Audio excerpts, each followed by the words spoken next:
Margaret Thatcher is Britain's longest-serving Prime Minister, the first female leader of the Western world. During her 11 years in office, she sought to change Britain's way of life and its position on the international stage. Both revered and reviled in almost equal measure, she bestrode the political scene, both at home and abroad, with a passion and in a manner not seen before or since. But who was she? And where did she come from? And how did she come to power, first as leader of her party, and then as Prime Minister?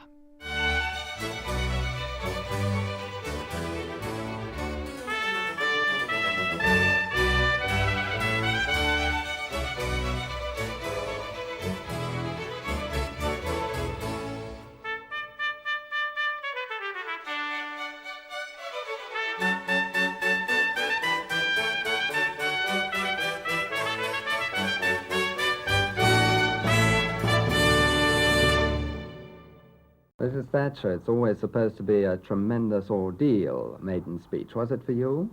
Margaret Thatcher was elected to Parliament as the member for Finchley in 1959. Aged 33, an Oxford graduate turned lawyer, married with twins, Mrs. Thatcher looked and sounded every inch the Tory lady. There's been universal praise for your performance yesterday. Talk of the front bench. How do you feel about that? Well, I think we'll just try to be a very good backbencher first. Certainly until these two are a little older, I couldn't take on any more political responsibilities. These responsibilities are quite enough. But this was no girl from the affluent shires. Margaret Thatcher was a greengrocer's daughter from Grantham, whose father, Alderman Alfred Roberts, had fostered her early interest in politics. Her father became the mayor of Grantham and was involved a great deal in local public life. And he took his daughter, his younger daughter, who is the one he obviously saw as, in a way, carrying on his tradition, almost a kind of son, with him where he went on public duties. So she was from a very early age, I think 13 or 14, sitting in on public meetings, watching her father conduct them, watching her father conduct council discussions and so on, and at the same time conscious of being very much loved by him. Marriage to a man of means had enabled Mrs. Thatcher not just to establish a family, but to pursue her political ambitions. I think Dennis was a very big influence on her. He encouraged her very much. He met her through politics, of course, and it was as a politician at the beginning of her career that they first got to know each other. Just 2 years after her arrival in Parliament, Mrs. Thatcher was made a junior minister. Her promotion attracted much attention, though not necessarily for the right reasons. But what's it going to mean in your home life? Obviously, you're going to have to make some adjustments. I think it's going to mean even more organisation and method. I'm a great believer in those two things. But in any case, I could never do it were it not for the fact that my home is within 35 minutes of Westminster. Yes. I have an excellent nanny housekeeper, which helps immensely. But I see the children every morning, and they're at school all day, and of course I make a point of seeing and being with them at weekends. If you run all the budgets in a race called the high taxation stakes, I am glad to say that Conservative budgets don't come in any of the first 4 places. Off to a flying start, Margaret Thatcher was then appointed to the shadow front bench as a Treasury spokesperson after the Tories lost office in 1964. The 4th prize to Callaghan in 1964. This chap Callaghan must go. But it was following the 1970 Conservative election victory that Margaret Thatcher really came to public prominence. As Education Secretary in Edward Heath's cabinet, she put an end to free school milk. I think the Labour Party decided very early on that they could hang this round her neck, Margaret Thatcher, milk snatcher. And she wasn't as tough as she later became. And I think for a period it had a very bad effect on her. The lady, the mother, who had snatched away the children's milk from them in schools. In fact, I think the proposal had been on the tapis in the Ministry of Education for some time. It wasn't a sudden revolution in policy, and it wasn't really her fault. But having been dubbed by The Sun as the most unpopular woman in Britain, it was an early test of her mettle and character. The criticism she received over the whole milk snatcher business, I think, was very unfair, but it was typical of the time. when it was felt that the government's role was to support everybody from cradle to grave. And much of Margaret Thatcher's thinking and policy later was to move us away from that idea to spending public money only on what was necessary, education, and not on what people should be providing for themselves, to a substantial degree, welfare, food for every child in the country, and so on. She would have been quite upset about the reaction. And Ted Heath was more than prepared, the Prime Minister today was more than prepared to let her take the blame, and indeed was on the point of dropping her. I suspect that some of that animosity between Heath and Thatcher actually impelled her to stand against him in due time. Margaret Thatcher remained at education until the fall of Edward Heath's government in 1974. As such, she remained an observer watching from the sidelines as Edward Heath battled with the coal miners over pay rises. And as things started to fall apart in early 1974 with power cuts and the 3-day week, she was almost certainly out of the loop when it came to the decision by Heath to call an election based on the question, who governs Britain? The resounding reply of "not you" saw Margaret and the rest of the Tories back in opposition. Despite election defeat, Heath refused to resign. But it was not long before his leadership was being challenged, and almost by default, the challenge came from a woman. She had not intended to be a candidate for leadership. Her man was Keith Joseph, and she was really shaken when Keith Joseph announced, for reasons which are well known, that speech he made in Birmingham, that he really wasn't the man to be Prime Minister. And she actually said to me, somebody representing our point of view has to stand. So I will stand. And she just felt that the party had to be off an alternative to Ted. Margaret Thatcher beat Edward Heath by 130 votes to 119. It didn't give her victory, but it did mean she had a head start for the second round. A lot of Conservatives wanted to punish him without pushing him out of the leadership, and persuaded that Mrs Thatcher could never win. Quite a block of members of Parliament, Conservative members of Parliament, voted for Margaret in order to give Ted Heath a shot across the bows that would make him behave better. They didn't want to see him go, certainly not for her. So you fully expect your wife to be leading the Conservative Party, do you? I do. How do you feel about it? Delighted. Terribly proud, naturally, wouldn't you? Heath retired from the contest. Almost immediately, 4 of his former allies entered the fray. In doing so, they split the vote. But even taken together, they couldn't catch Thatcher. She won by 146 to William Whitelaw's 79 in February 1975. When Mrs Thatcher followed, she looked as though she too was well content with the day's events. She's become accustomed to flashbulbs and arc lights over the last days, but after one last session of posing, called a halt. 6, 5, 4. Pleading a need to return to the committee stage of the finance bill and to tell Mr Thatcher all about it. The old guard were totally shaken by her success. When she went to her first shadow cabinet meeting after she became leader, I've often thought about this. She sat down at the table knowing that virtually every single person around the table had not voted for her. They'd voted for somebody else, or they'd been candidates themselves. So it was quite a facer for her.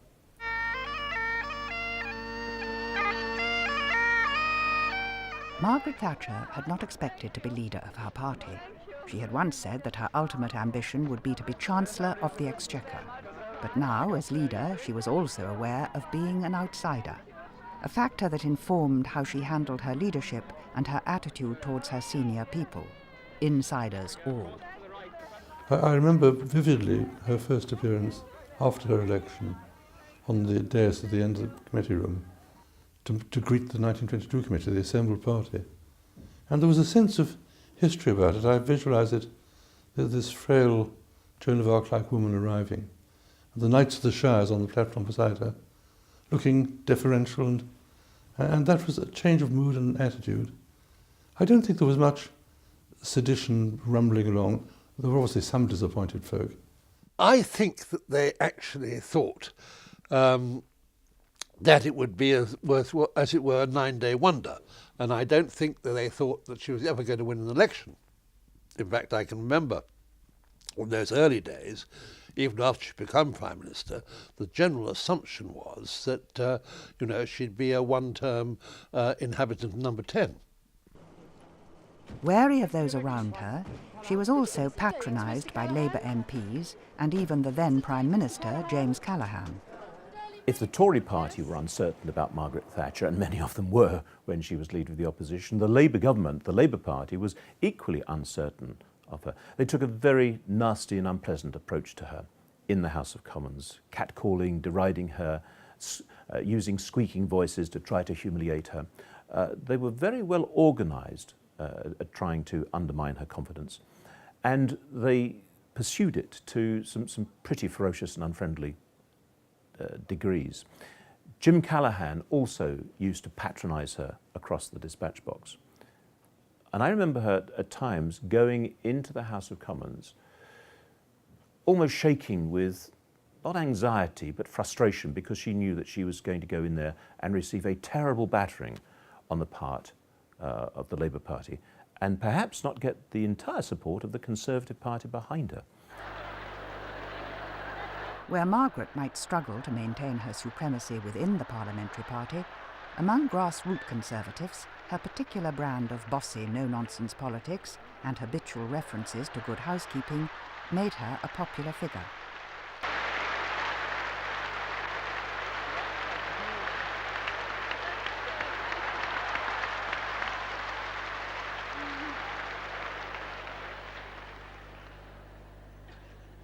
Madam Chairman, ladies and gentlemen, I presume this is to enable us to sweep Britain clean of socialism.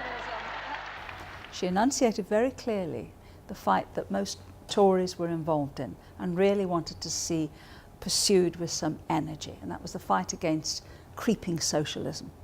Hello, dear. Of course. Have you been across... The novelty of a woman as leader of the Tory party also lent Mrs. Thatcher a certain celebrity status. Lovely dark red colour, isn't it? Much prettier than the House of Commons. It's half-term, dear. Can I borrow that to sign this one? And, unusually for the leader of the opposition, Margaret Thatcher also attracted attention from abroad, most notably due to a speech she made in 1976, when she pronounced Russia as hell-bent on world domination. The Soviet news agency responded by labelling her the Iron Lady. Mrs. Thatcher went very much against the grain of the Western world in the mid-70s on the whole question of the Soviet Union. This was an era of détente, and particularly President Carter was pushing it forward, and the SALT talks and all this sort of thing, and the Helsinki process. And Mrs. Thatcher was highly sceptical about this and was influenced by some rather unusual thinkers, some of whom were actually in Russia, such as Alexander Solzhenitsyn, or came out of Russia, and others in the West, like Bob Conquest, who'd written all about the Great Terror and Stalin. And she wanted to sound the alarm about A, Soviet military expansion, and B, Soviet subversion in the West. I stand before you tonight in my red star chiffon evening gown. It was the start of the Soviets' fascination with Mrs. Thatcher, and inadvertently it gave her an identity as an international, not just domestic, politician. It was an image she would return to many times throughout her leadership. The Iron Lady of the Western world. She had the wit to see that this was the most wonderful gift to her, because what you need above all is recognition when you're the leader of the opposition. And there it was, the enemy had said she was the Iron Lady. They meant it as an insult. She took it, quite rightly, as a compliment. Mrs. Thatcher's period as leader of the opposition also gave her an opportunity to fully develop the ideology she would then pursue in power.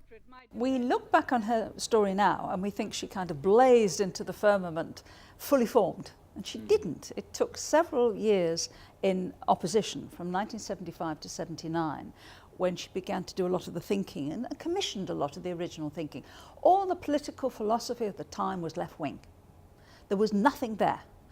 Margaret had to start doing it from scratch, and with the help of people like Keith Joseph and Alfred Sherman, and the Economist, she started to think through how you switch the economy from the very poor shape it was in, the sclerotic state it was in, into something much more dynamic. She thought we have to rethink everything. This country is being ruined. It's being ruined by collectivism, socialism, inflation, too much trade union power, and by our own conservative failure to deal with these problems. And so that's what she started to think about. And in doing so, she combined a radicalism, that's to say a readiness to think of remedies that were quite different, for example, how she was going to tackle inflation, with a conservatism in the sense that she was wishing to bring back what she saw as traditional British qualities, which she felt had been sacrificed by socialism or by defeatism.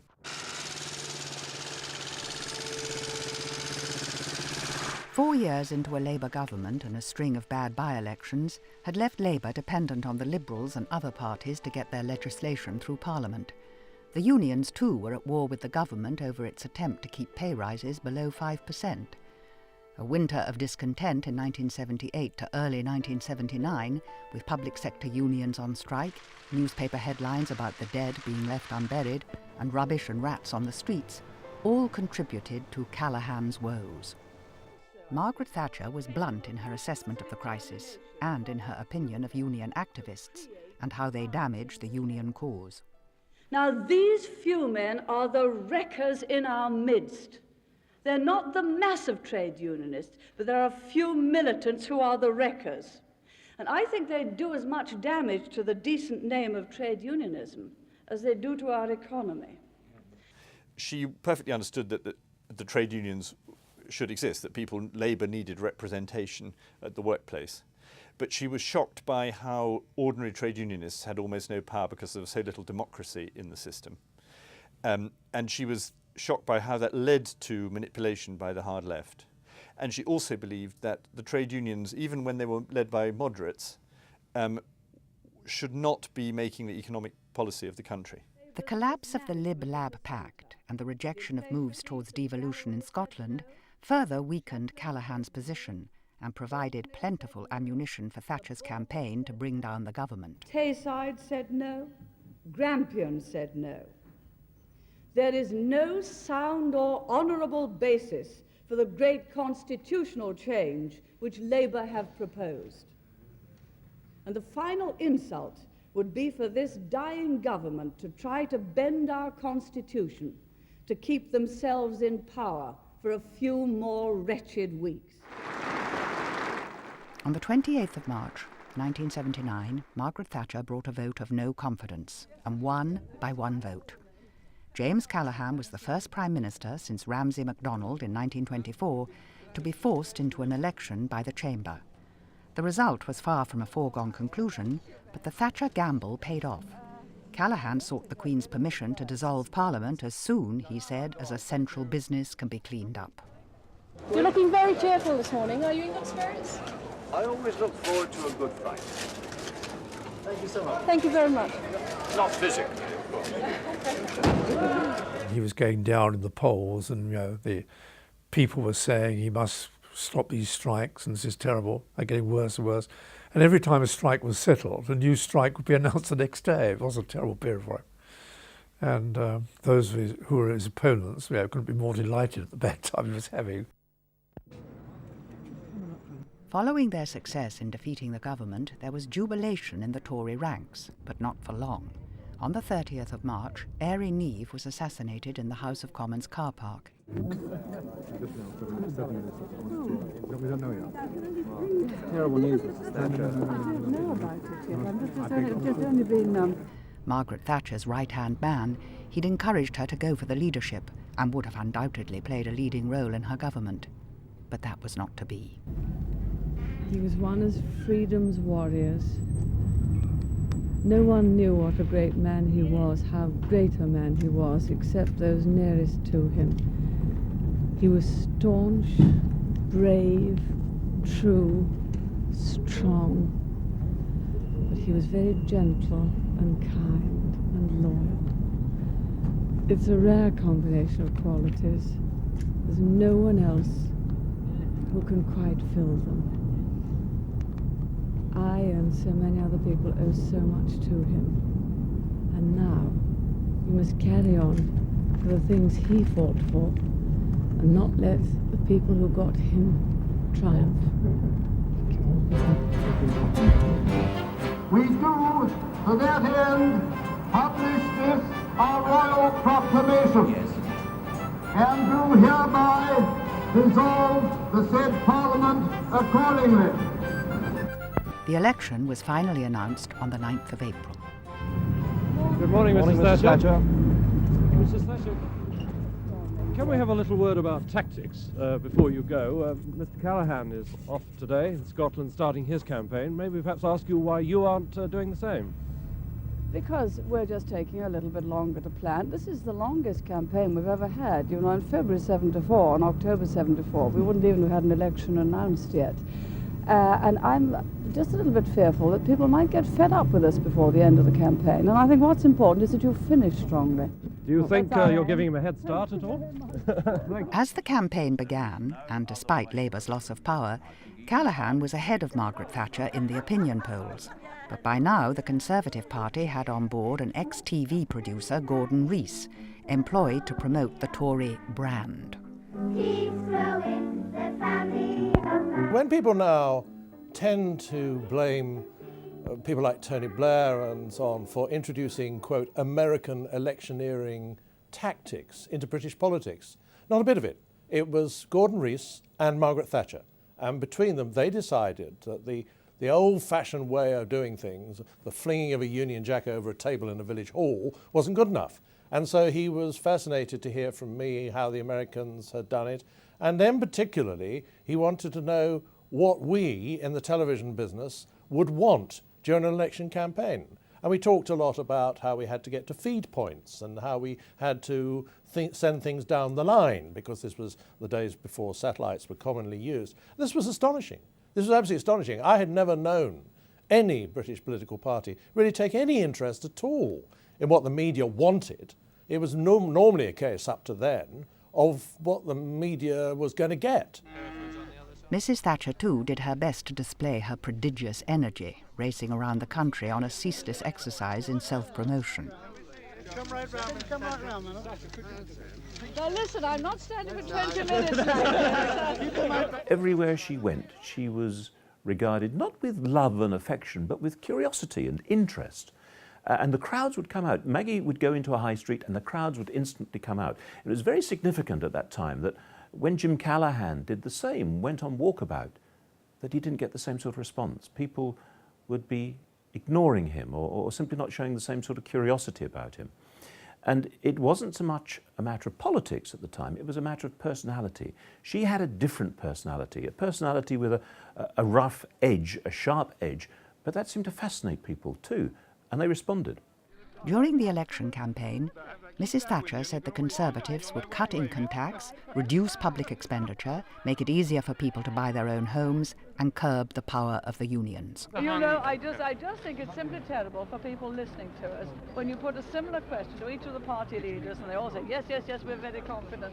So I say we've got very good grounds to be optimistic. The 79 election was quite cautious and a great deal centred on just the state of the public finances and the state of public debts, the balance of payments, which always featured far too much in economic conversation then, and the general air of malaise in the country. But the idea we set out, Margaret set out, a fiercely sort of free market, liberal, capitalist agenda, is a complete myth. We'd have lost even to Jim Callaghan if we'd done that at the time. A lot of the language of opposition when you are trying to get into government has to be reassurance. And people forget at this distance how much of the language of Margaret Thatcher in the 70s was reassurance, that Conservatives could live with trade unions. There was very little mention of privatisation in the 1970s. She went out of her way not to scare the electorate. Plainclothes police out of a car behind her. Mrs. Thatcher out onto the doorstep.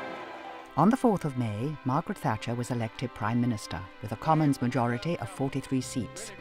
On arriving at Downing Street, she made one of the most memorable, if not universally well-received speeches of her prime ministerial career. It's the greatest honour that can come to any citizen in a democracy. I know full well the responsibilities that await me as I enter the door of number 10, and I'll strive unceasingly to try to fulfill the trust and confidence that the British people have placed in me and the things in which I believe.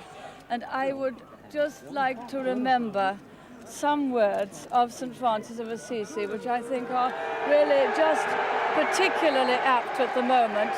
Where there is discord, may we bring harmony. Where there is error, may we bring truth. Where there is doubt, may we bring faith. And where there is despair, may we bring hope. St. Francis of Assisi, the lines that she used outside of Downing Street were not her lines, and of course they didn't represent her feelings at all, her real feelings. She didn't know what to say on the doorstep. She wanted ideas, and one of her greatest colleagues and friends and her speechwriter, Ronnie Miller, who was a wonderful playwright, came up with these lines for her. They were lines which would have done for any politician, for any Prime Minister. Sadly, they weren't the lines that really reflected Maggie Thatcher, but they did for the moment, and did rather well, got a lot of notoriety, and were then put in the drawer and forgotten. The girl from Grantham had travelled a long way. It was an astonishing achievement. The first female leader of a British political party was now Prime Minister.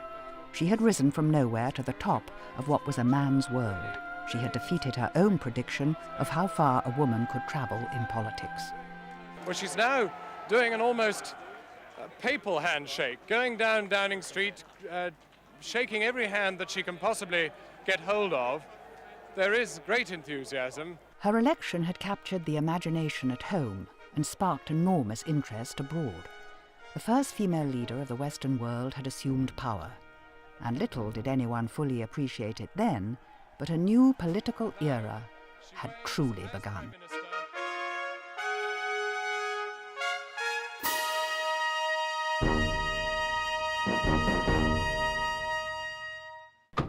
Her victory barely absorbed, Margaret Thatcher set about choosing her first cabinet. There was a balance to be struck between the right and left wings of the party. With economic policy seen both as the priority and the dividing line, she made sure that economic departments were kept under control, with her most loyal allies getting the top jobs. Her first appointment was Geoffrey Howe as Chancellor. Many thought the job would go to her ideological mentor, Keith Joseph. Keith Joseph was a very thoughtful, original, and in certain respects completely useless politician. So this was very good for her because he posed no threat to her, but he did constantly supply her with ideas, and he got her to think about things. And one of his great skills was to find interesting people who had ideas about economics, trade union reform and so on. And he encouraged, through a body called the Centre for Policy Studies, which he set up with her assisting, all this the power of ideas, to mobilise the power of ideas. Economic teams in place, the next surprise appointment was that of Jim Pryor as Employment Secretary. A close ally of Edward Heath, he had also forged good relations with a number of trade union leaders. But on the other hand, we've also got some pretty nasty pills to come, because one of the things that's happened over the last few months is that a number of decisions in shipbuilding and steel and coal and in other heavy industries have not been taken. Mrs. Thatcher wanted to reform the trade unions and employment practices, and the only argument was over how fast she could do it. She reckoned that the unions would be prepared to deal with Pryor. Jim Pryor was actually sympathetic to the unions. I think he felt pragmatically that if you wanted to make change in industrial relations in Britain, you couldn't do it with a big hammer. Of other notable appointments, Willie Whitelaw became Home Secretary. Although one of the old guard, he became Thatcher's right-hand man and the person who advised her on how to run the country and on how to present policies. He could contribute very little in the way of policy ideas. He wasn't that sort of man. What he could do was give shrewd judgment about political situations, and he could deliver opinion. He could reach bits of the Tory tribe, which Mrs. Thatcher couldn't. And he did that loyally and skillfully, and in a way which combined sort of apparent bumbling with actual cunning. Elsewhere, Michael Heseltine was made Secretary at Environment, Peter Walker was given Agriculture, and Lord Carrington was appointed her first Foreign Secretary. Mrs. Thatcher understood very well when she came into office that she was in charge of a coalition, in effect. and that she had to get the balance of power right. And though she was a woman of strong belief, she was not an ideological maniac. So she well understood practical politics. And she also, if you talk to people who were there when she was trying to select the cabinet, she did not say, is he one of us, does he agree with us on everything? That wasn't the way she thought about it. She thought about their skills, their experience, the overall balance in the party. Cabinet appointed, now it was time to set about the job of change. The first announcement came just a day after the Queen's speech. Michael Heseltine informed MPs that local authorities would be able to sell council houses to tenants for at least 30% below the market value. The whole policy depended on a discount being given. I remember Margaret being quite iffy about all this. Not at a cabinet meeting, I wasn't at the cabinet committee, but I read privately picking up that she didn't like the idea of people being given assets at less than their full value. And she had to be talked into agreeing to that. And it was Peter Walker who was the real enthusiast. Peter Walker at one point actually wanted to go further. Peter left himself would have given them away. We do happen to think that spreading ownership and giving people the opportunity to own their own homes is a major central policy of the Conservative government, and we cannot allow local authorities to sort of frustrate the views and the wishes of the British democratic process. It had a tremendous impact, the plan to sell council houses to their sitting tenants. There's some dispute over who should get the credit for it. Michael Heseltine, who was at that stage, I think, Shadow Secretary of State for the Environment and had just gone into the government, claims it was his idea. I think the more loyal supporters of Mrs Thatcher would dispute that and say, no, it was the Prime Minister's. But be that as it may, the fact is it had a tremendous impact. And I remember a very bright Labour MP at the time, Brian Walden, saying to me, this is going to be lethal to us. This is going to be lethal, Tony, I'm telling you. You know, what it's going to do to us in those sort of places like Essex. And he was absolutely right. It had, I think, more electoral effect than any other single measure that first government of hers took. And it really lost the Labour Party great swathes of support on the places where they'd always been able to confident to be able to keep it, which was on the council estates. It was an authentic application of their belief, their ideology, their doctrine at the time, but it also had enormous immediate electoral benefits. Next came the budget on the 12th of June. Income tax was the big headline, and the shift from direct to indirect taxation. The basic rate was cut from 33% to 30%, and the top rate from 83% to 60%. To make up the shortfall, VAT was increased. Everyone recognised we had to make this big change in the shape as much as the size of taxes. It was a great blessing we had. And if you take tax policy in particular, in every speech I made in opposition, I ended a paragraph by saying, pay as you spend is better than pay as you earn. It always got a round of applause. And in my very first budget, I reduced the top rates of income tax a lot. I knocked threepence off income tax, but I almost doubled value-added tax. In addition, the government announced a £3.5 billion cut in public spending. I think that some of our colleagues, and indeed even we, didn't realise just how tough it was going to be. But the condition that was always dominant, if we were borrowing money still in order to finance expenditure we couldn't afford, we had to pay interest rates to borrow it.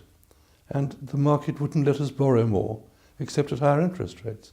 So we had to follow monetary policy by reducing our borrowing. It was really, there is no alternative.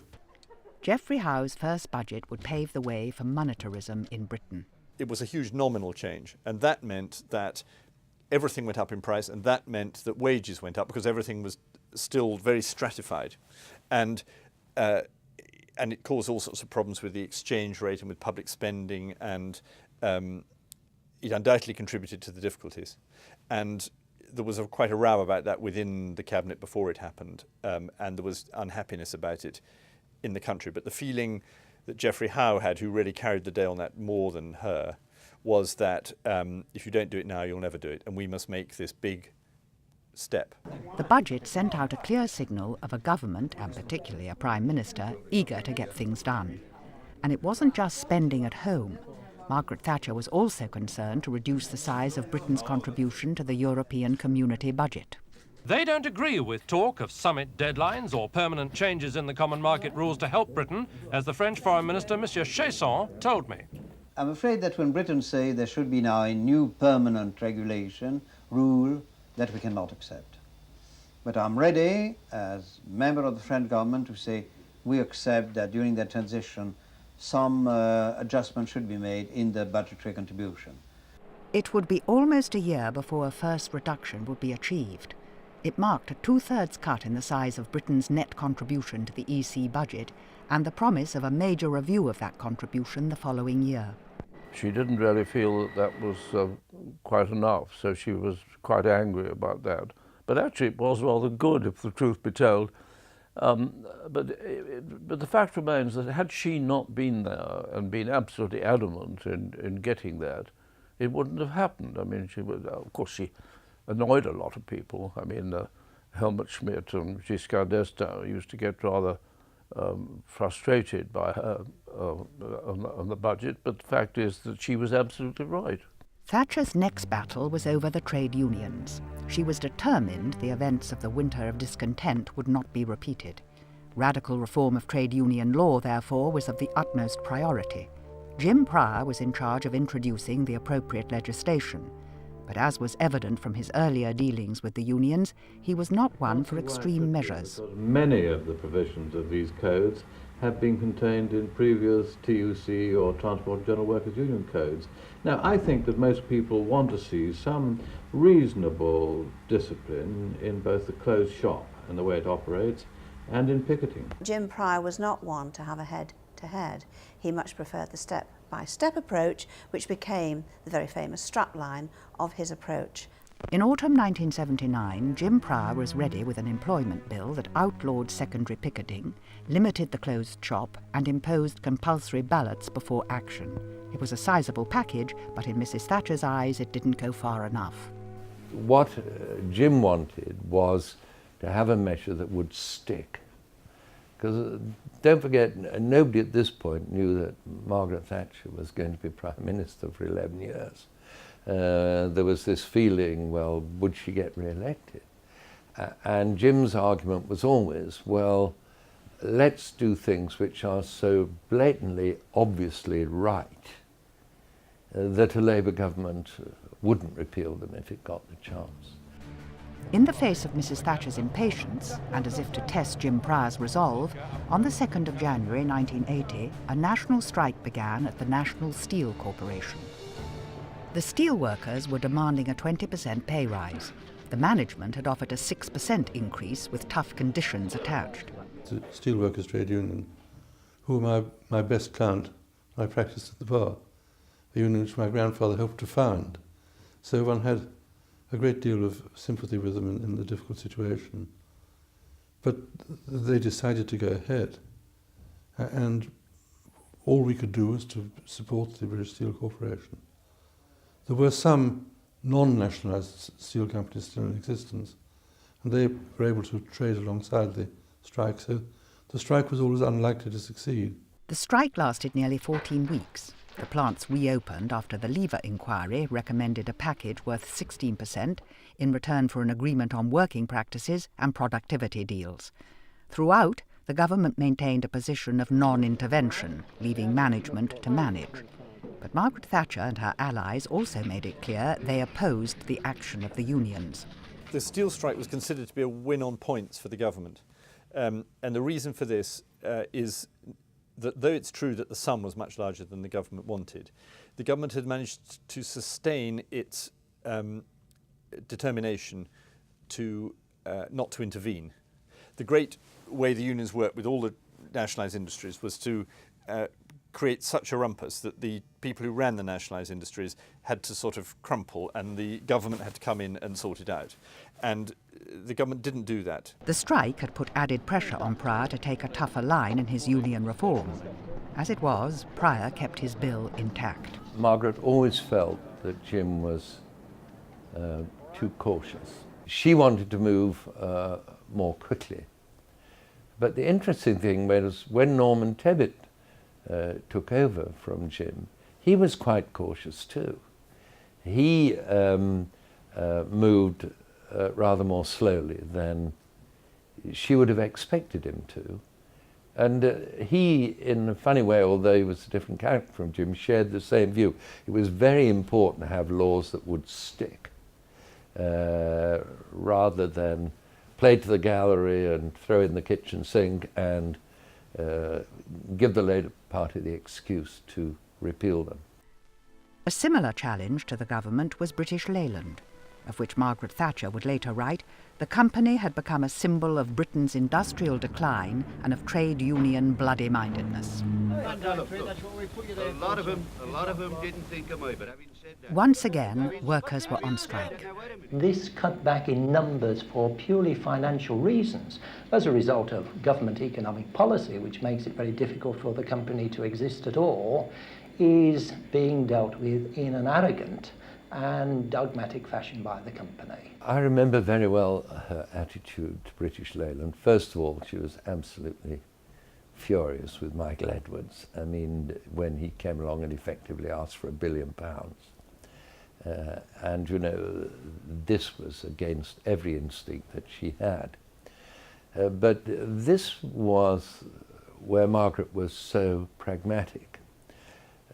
Margaret knew that the Midlands was full of small and medium-sized companies that made their living by supplying British Leyland. So, for all Margaret Thatcher's talk of non-intervention in saving failing industries, political expediency overcame government reluctance to provide support. In agreeing to the British Leyland corporate plan, the government also committed itself to providing a further £990 million of state funding. She made it quite clear that this could never be prayed in aid as a precedent. It was a one-off, and don't come to her and say you did it for British Leyland, now do it for me. And this was where she was very clever. She knew she wanted to get from A to B. She knew you couldn't always get there in a straight line, but she never lost sight, even if you made a detour, of where she was aiming to be at the end. If Thatcher was unable to prevent industrial unrest in the country, she was also to experience dissent within her own government. Rising unemployment, high inflation and cuts in public spending had split the cabinet. The lines were drawn between Thatcher and her economic team and those who opposed her economic strategy. It got very personal, you know. I remember once one of the Wets went to lunch in the city, and he was reported to have said, the Conservative Party is a cavalry regiment led by a corporal in the Women's Royal Army Corps. And of course this silly man who made that remark thought he could say these things. She'd heard about it within 2 hours because people thought it was a very disloyal remark. And that was an extreme example, but he wasn't the only person with an attitude akin to that. The cabinet battle would reach its zenith the following year when Chancellor Geoffrey Howe announced his first fully-fledged monetarist budget, just at the time the country was in the grip of the deepest recession since the 1930s. Their great, I suppose, set-piece battle was over the 1981 budget, which people say was sort of sprung on the Cabinet. But the fact is, the Cabinet doesn't discuss budgets, never has. Budget's always been a matter between the Prime Minister and the Chancellor. And it's true that they only had 24 hours notice of it. But that's practically always been the case. But some people, including Francis Pym, who was very senior in the party, wasn't yet Foreign Secretary, leader of the House of Commons, saying they were terribly affronted at being told that this, really repressive budget was being brought in. Now, Geoffrey Howe was absolutely equally responsible for it as Margaret Thatcher, and I suppose history did in the end vindicate them. Cabinet battles and industrial unrest would also presage the burgeoning unpopularity of the Thatcher government. By 1981, we were so unpopular, it was extraordinary. I was quite convinced as a junior minister in 1981, not only that we'd lose the next election, but I was beginning to doubt whether the Conservative Party would survive as a national party, because the public so yearned for those comfortable days when governments used to buy their way out of trouble only a few years before. The 1981 budget so alarmed many academics that it prompted 364 leading university economists to publish a statement taking issue with the government's macroeconomic policy. There's no basis in economic theory to indicate that this would be a permanent way of bringing inflation under control, and also that this would lead automatically to a recovery of output and employment. I think it was very encouraging to get the 364 economists, because I think it put her on her mettle. And she noticed, as soon as the letter was published, that it didn't have any proposals. It had a criticism, but not a set of proposals. And the famous phrase, of course, about the whole economic approach of the Thatcher government, a phrase actually developed by Geoffrey Howe, not by her, is "there is no alternative." And this rather rammed that home. They didn't have an alternative. They had an attack, but not an alternative. But if the critics thought they could persuade her to abandon her chosen economic course, they were mistaken.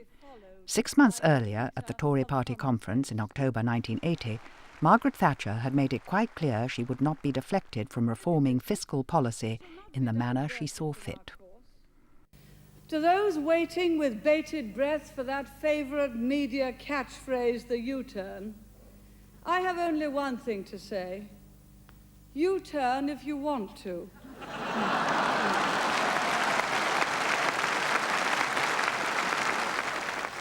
The ladies not for turning.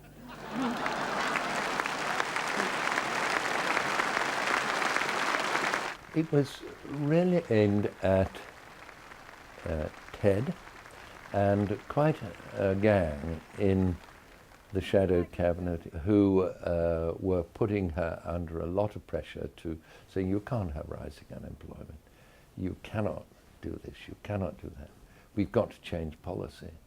And so the message to that was to them, you change if you will, but this lady is not for turning. And it was a clear message because in the summer of that year, you know, the cabinet had rebelled and wouldn't approve of her and Geoffrey's plans. And so she made that change, and she said, you know, it was deliberate. We were elected to carry out a series of promises in our manifesto, and I'm going to do it. And I'm not going to be driven off course by internal opposition. If ever the Prime Minister had been haunted by doubts, she did not show it. Thatcher gave a bravura performance expressing confidence in her own judgment and even generosity towards dissenters. Nevertheless, never mind, it's wet outside. I expect they wanted to come in.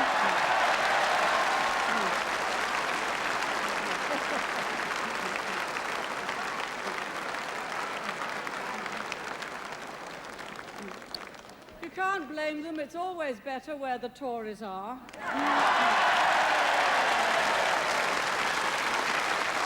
Thatcherism had been born. Her approach to economic reform, public spending and the trade unions were now well established. She'd grown in stature and become more self-assured. Her self-belief seemed stronger than ever.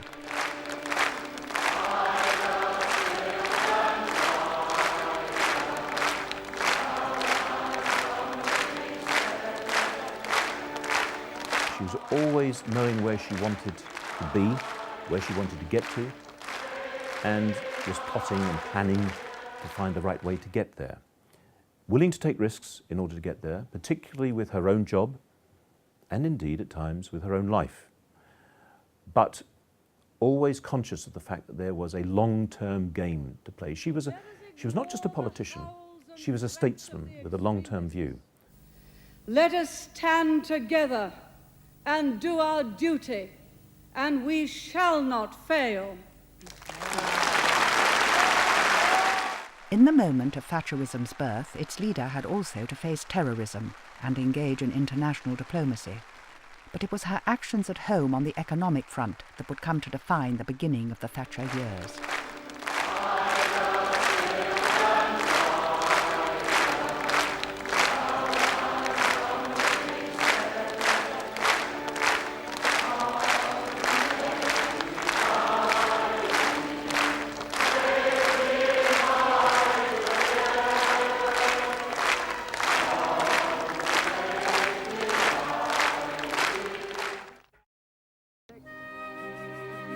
In the next programme, A Distant War in the Falklands helps transform the Prime Minister's flagging fortunes at home. You can order Margaret Thatcher a tribute in words and pictures for the special half-price fee of £10. Call Telegraph Books on 0870 155 7222 or order online at www.books.telegraph.co.uk.